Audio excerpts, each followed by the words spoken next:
mereka mendengar firman, yang membuat mata dibutakan, roh kekacauan, kita ikat semua roh jahat itu keluar. Tetapi ada yang tidak bisa tertengking. Orang-orang waktu masuk semua roh-roh jahatnya, percayalah waktu diusir benar-benar keluar. Tetapi kalau sifat itu, sifat jahat, sifat pengacau, sifat pemfitnah, pendusta, itu sudah jadi mental, dia tidak bisa diusir dari gereja. Orang itu masuk ke dalam gereja, roh-rohnya, karena ini bukan roh jahat, yang saudara usir adalah roh jahat, yang masuk adalah manusia dengan mental jahat. Makanya bagi iblis lebih mudah memakai manusia yang mentalnya sudah jahat daripada memakai roh-roh jahat. Karena orang percaya berkuasa mengusir roh jahat, lidahnya penuh kuasa. Nah, tadi dikatakan ada seorang nabi tua yang dikatakan anak-anaknya cerita apa yang dilakukan nabi muda, abdi Allah yang muda itu. Bahkan dikatakan apa yang dikatakan oleh nabi muda itu kepada ayahnya. Berarti ayahnya tahu persis bahwa nabi muda ini berkata bahwa dia kalau tadi jalan dari sini ke istana raja, nanti nggak boleh balik.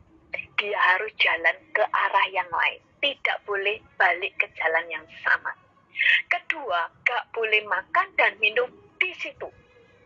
Misalnya, kalau dia ada di Yerusalem misalnya, atau kita sekarang ngomong di kota di Jakarta.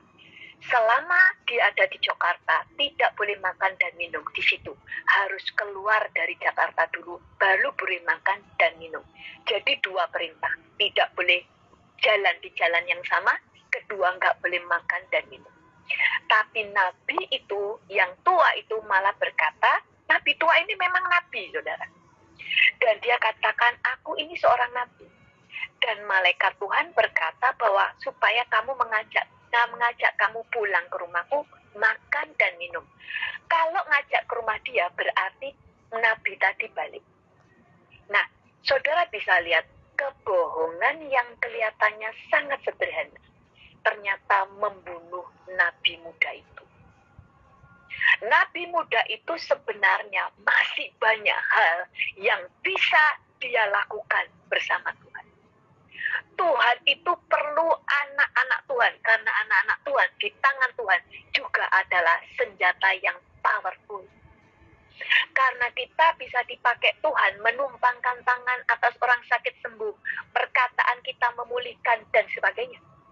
Karena hidup kita maka ada banyak orang bisa diinjili. Tuhan membutuhkan kita. Tuhan bisa bekerja sendiri, tetapi oleh karena hukum-hukumnya Tuhan sudah menetapkan manusialah yang punya otoritas atas dunia ini. Tetapi iblis itu bagi iblis, anak-anak Tuhan yang penuh urapan adalah teror bagi kerajaan itu.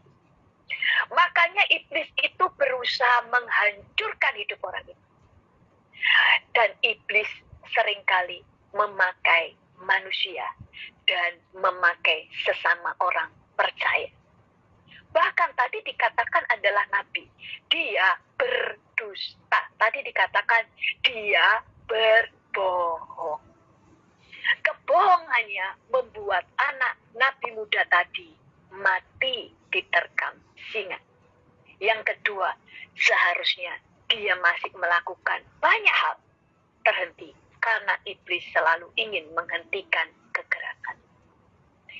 Dua hal yang kita belajar di sini. Yang pertama, kita harus selalu menjaga telinga kita. Jangan mudah percaya dengan perkataan orang.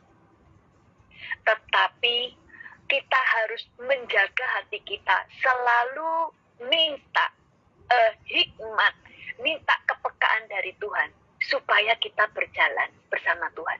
Contoh kecenderungan perempuan, itu mudah dipengaruhi telinganya, makanya dikatakan kelemahan wanita di telinga, kelemahan laki-laki di mata. Ada banyak orang itu cepat percaya dengan gosip, padahal dia belum melihat